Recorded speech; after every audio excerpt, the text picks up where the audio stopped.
दोस्तों स्वागत है आपका इस नई वीडियो के अंदर। आज की वीडियो बहुत ही ज़्यादा स्पेशल होने वाली है क्योंकि मैं आज अपनी वीडियो में एक ऐसे यूनिवर्सल फोर्स के बारे में बताने जा रहा हूँ जो हम सभी को इफ़ेक्ट करती है।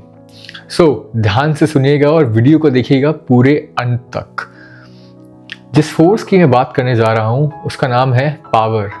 तो जो पावर या गेम ऑफ पावर है ये आप बचपन से ही खेलते आ रहे हैं। याद है जब आप छोटे थे और आपको कोई खिलौना चाहिए था या आपको कोई टॉफ़ी या चॉकलेट चाहिए थी और आपके पेरेंट्स आपको नहीं दिला रहे थे तो आप रोते थे उनको मनाने के लिए। आप उस पावर को, स्ट्रैटेजी को वहाँ पर यूज़ करते थे। फिर जब आप स्कूल में जाते थे वहाँ पर आपको एक लड़की या एक लड़का पसंद आता था और उनको जीतने के लिए आप माइंड गेम खेलते थे। आप तरह तरह की बातें सोचते थे कि कैसे आप उनको इम्प्रेस कर सके। वहाँ पर भी आप खेलते थे गेम ऑफ पावर क्योंकि आपको पता लगता था कि आप ही नहीं हैं उस लड़की या उस लड़के के पीछे, शायद और बहुत सारे लोग हैं वहाँ पर आपके कंपटीशन में। और फिर गेम थोड़ा सा और बड़ा हो जाता है जब आप जाते हैं अपने वर्क लाइफ में। होता क्या है, जब आप वर्क करते हैं कहीं पर किसी भी कंपनी के अंदर, आप देखते हैं वहाँ पर एक पोजीशन जिसको आपको मिलना बहुत ज़रूरी है, जिसको आप हमेशा से चाहते थे। बट फिर आपको पता लगता है कि वहाँ पर बहुत सारे कैंडिडेट्स हैं उस पोजीशन को फिल करने के लिए। वहाँ पर सीक्रेटली आप अपने बॉसेस को इम्प्रेस करने की स्ट्रैटेजी बनाते हैं। आप उन सबको कैसे अपनी साइड में ले सकते हैं। तो ये गेम ऑफ पावर हम हमेशा से ही खेलते आ रहे हैं।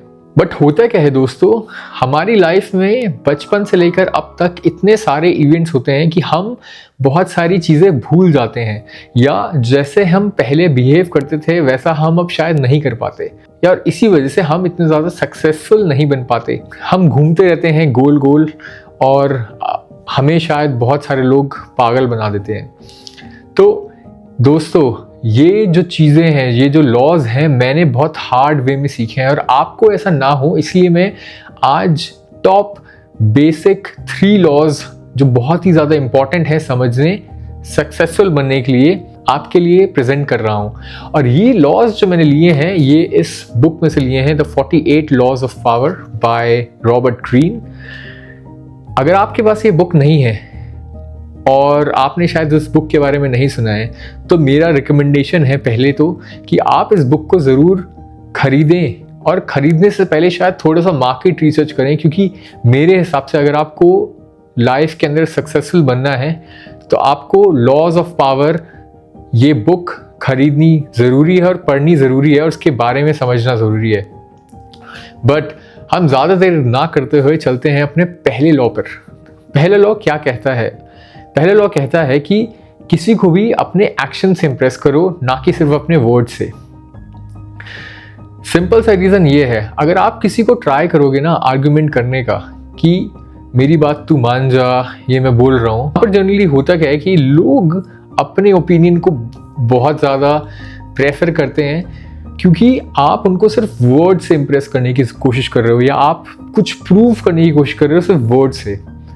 और होता है उसका उल्टा, वो कभी आपकी बात नहीं मानते। और ये सिचुएशंस बहुत ज़्यादा आती हैं हमारी लाइफ में, चाहे आप स्कूल में हैं या आप अपने फ्रेंड सर्कल के बीच में हैं। तो वहाँ पर ज़रूरी है कि किसी भी अपने पॉइंट को प्रूव करना आपको अगर करना है तो अपने एक्शन से करो।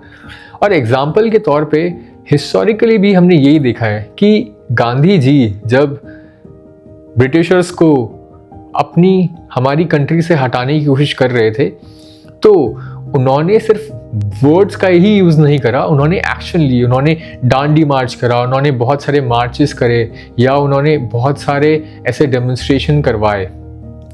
तो इन्हीं एक्शंस की वजह से उनका जो वर्ड्स थे, उनके जो इफेक्टिवनेस थी वो बहुत ज़्यादा बढ़ गई। आपको अगर कहीं पर भी किसी को कुछ भी इम्प्रेस करना है तो वहाँ पर आप एक्शन से उनको इम्प्रेस करो rather than just words. But अगर आप किसी को भी अपने एक्शन से इम्प्रेस कर रहे हो तो इसका मतलब ये नहीं कि आप उसको ओवरडू करें। और यहाँ पर ही हमारा आता है लॉ नंबर 2। अगर आप एक्शंस ले रहे हैं तो बहुत ही अच्छी बात है, बट अगर आप एक्शंस लेते हैं और किसी को ऑफेंड करते हैं विदाउट नोइंग देम, तो वो आपके लिए बहुत ही ज़्यादा डेंजरस हो सकता है।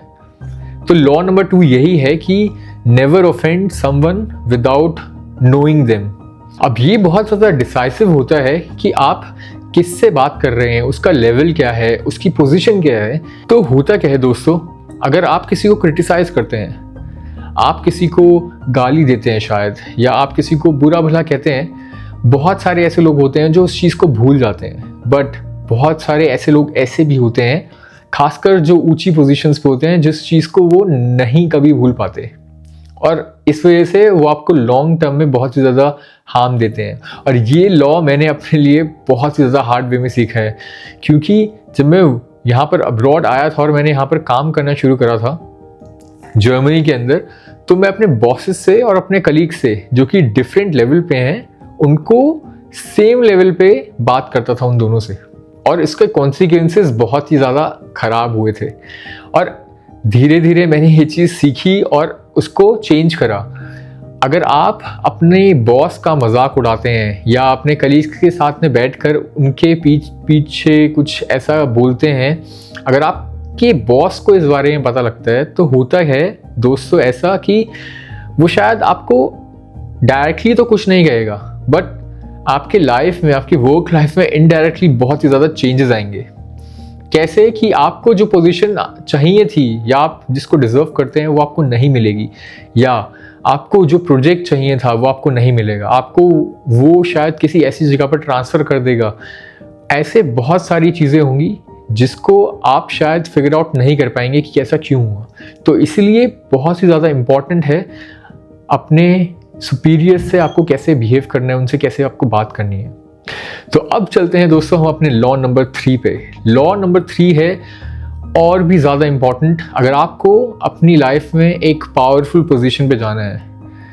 और लॉ नंबर 3 कहता है कि concentrate all your forces on to one thing to get successful. अब इसका मतलब क्या है? जनरली अगर आप अपनी एनर्जी को, अपने फोर्स को एक जगह कंसंट्रेट करते हैं, सिर्फ एक ही चीज़ पे, तो जो उसकी इफेक्टिवनेस है वो बहुत बढ़ जाती है। रादर देन अगर आप साथ में 5 से 6 चीज़ें कर रहे हैं, तो इस वजह से आपको शायद सक्सेस नहीं मिलेगी ईजिली, और आप घूमते रह जाएंगे। और आपकी लाइफ में भी ऐसे लोग होंगे जो हार्ड वर्क तो कर रहे हैं, जो हमेशा पढ़ते तो हैं बट उनके मार्क्स नहीं आते, या जो जिम तो जाते हैं बट फिर भी वो लोग इतना ज़्यादा प्रोग्रेस नहीं कर पाते।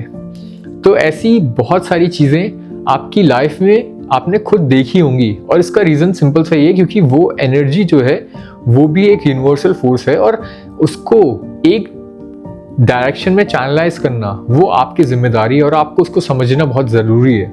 मैंने रफली 6 मंथ्स के स्पैन के अंदर जर्मन लैंग्वेज सीख ली थी, और जब मैं ये चीज़ यहाँ पर आके लोगों को बताता था या अभी भी बताता हूँ, तो उनको बहुत ज़्यादा शौक होता था, क्योंकि उन्होंने ऐसे बहुत ही कम लोग देखे थे या सुने थे जिन लोगों ने इतने कम स्पैन में जर्मन लैंग्वेज सीख ली थी, जो कि one of the hardest language in the world है।